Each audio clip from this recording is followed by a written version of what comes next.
Pred vami je festival Radovljica, ki pa je letos zelo v težkih pogojih in kot ste rekli na novinarski konferenci, da ste nekje veseli, da je Mariji Kolar in Domnu Marinčiču uspelo.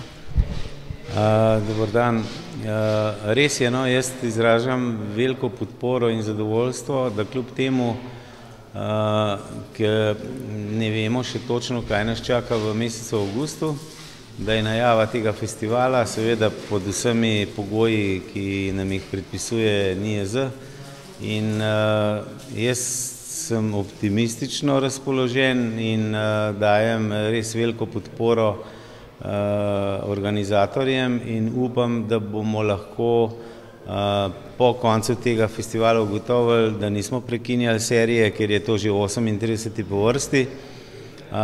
Tudi izjemni izvajalci bodo. Sem pa prepričan, da se bo pa dalo, kljub temu, da bo lahko prisotno manjše število ljudi, ta festival izpeljati v celoti.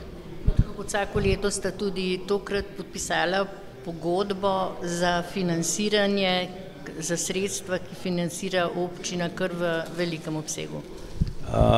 Tukaj v bistvu smo financerji glavni, mi kot občina, okrog 37.000 evrov, država 25.000 evrov. Nam je bistveno zdaj v tem letu, ker ne bo tudi prodanih verjetno toliko vstopnic, da se ta festival obdrži, kajti bil je izredno visoko točkovan na Ministrstvu za kulturo.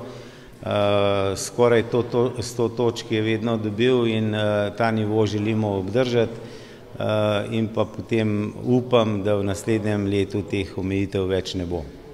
Upam, da si tudi vi kakšnega ogledate izmed teh festivalov, tega čudovitega programa, ki ga je predstavil Domen Marinčič, vodja festivala.